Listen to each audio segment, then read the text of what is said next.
Fala galera, boa tarde, tudo bem?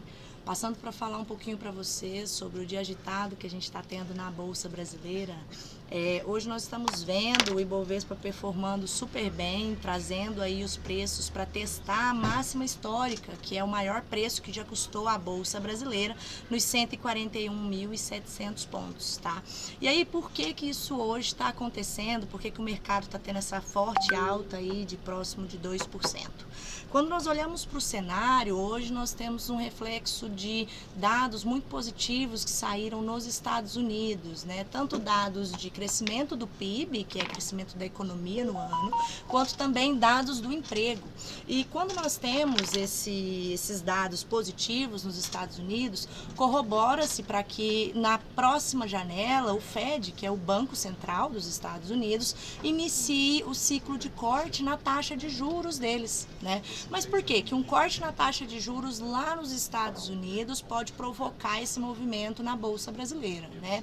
Por quê? Basicamente, quando nós vamos falar de investimento global, e é onde estão os grandes players, os grandes investidores, nós temos três segmentos principais. Nós temos os investimentos na Europa e nos Estados Unidos, que são direcionados à segurança e às economias mais robustas. Nós temos os investimentos de grid, né, que são os investimentos focados em crescimento escalado, que a gente tem ali o foco na China, na Ásia, ali um pouco no Oriente Médio com a Índia e tudo mais. E nós temos os emergentes, que são economias que têm grande capacidade também de crescimento e valorização, mas que não são a China, né? E dentro desse horizonte, né, os emergentes, eles têm hoje olhando três possibilidades, né? Nós estamos falando de Brasil, México e Turquia. Quando nós olhamos para a Turquia hoje, a gente tem um problema muito grande, eles estão passando por um cenário parecido com o qual a Argentina passou nos últimos anos, onde tiveram dias que a inflação chegou a bater 70%, né? Então, muito difícil, muito desgaste, não dá. Depois, quando a gente olha para o México tem uma economia muito dividida, muito próxima com os Estados Unidos, então ainda fica muito no olho do furacão. E aí, quando você pensa nos desgastes que esses países de crescimento mais alavancado, como a China e a Índia, estão tendo com os Estados Unidos, hoje, por exemplo, a China foi taxada em 50%, as discussões com a Índia vão a passos lentos, com a China a discussão está muito próxima e voltada para a questão das terras raras, dos ímãs, então os investidores não vão levar muito capital para lá até que as coisas se arrefeçam. Então sobra os emergentes, e dos emergentes hoje o Brasil é o vencedor, pode-se dizer assim, né? Uma vez que quando a taxa de juros nos Estados Unidos começa a cair, muitos desses investidores tiram o dinheiro da renda fixa lá e vão levar esse dinheiro para outras oportunidades em outros lugares, visando maiores lucros, né? E hoje o Brasil tem sido um ponto focal. Por quê? Nossa economia tem estado muito resiliente. Nos últimos dados nós vimos que o PIB provavelmente vai fechar aí esse ano ainda acima de 2%, sendo o terceiro ano seguido fechando nesse patamar. Nós tivemos dados de crescimento no consumo, nós tivemos dados de crescimento no resultado das corporações, das empresas, né, no lucro das empresas na última janela. E, para além disso, nós temos visto o nosso mercado bem resiliente a toda essa dor de cabeça do tarifaço. E dentro desse cenário, esse capital externo que está vindo para cá para aproveitar uma taxa de juros alta, para aproveitar uma bolsa com ações muito baratas, a gente percebe o reflexo no dólar. O dólar que tem caído tanto justamente por isso. Por quê? O que define o preço do dólar é quanto entra de dinheiro no Brasil versus quanto sai. Então, quando o dólar cai, é porque está entrando bem mais capital no país do que está saindo.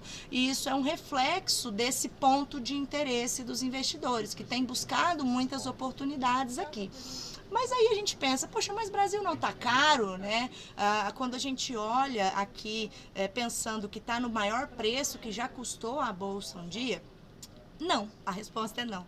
Porque quando você vai olhar no detalhe, quando você vai falar especificamente das empresas, você pode ver que das 20 principais empresas que compõem o índice Bovespa, as empresas que têm maior participação, as empresas de certa forma mais robustas do país que hoje estão listadas em bolsa, muitas delas estão muito descontadas, né? A gente pode ver, por exemplo, uma Petrobras, que representa 13% da bolsa, está descontada em quase 14%, uma Vale, que está descontada aí quase 29% e descontada em relação ao preço que já custou um dia, então tá barato quando a gente para olhar.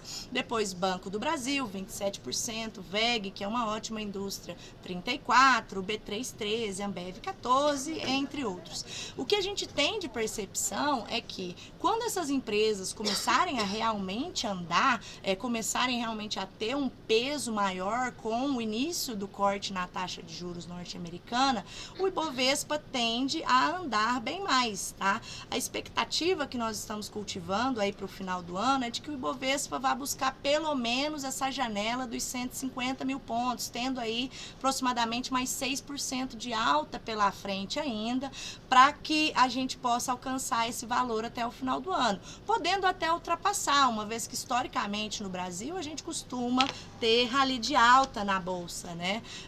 Uma bolsa que, se nós formos olhar desde o início do ano, já está entregando para nós um ganho muito significativo, né? Nós estamos vendo aí a bolsa performando desde o fundo, lá em janeiro até agora, um pouco mais aí de 20%, podendo subir ainda pelo menos entre 6% e 10% ainda dentro do ano.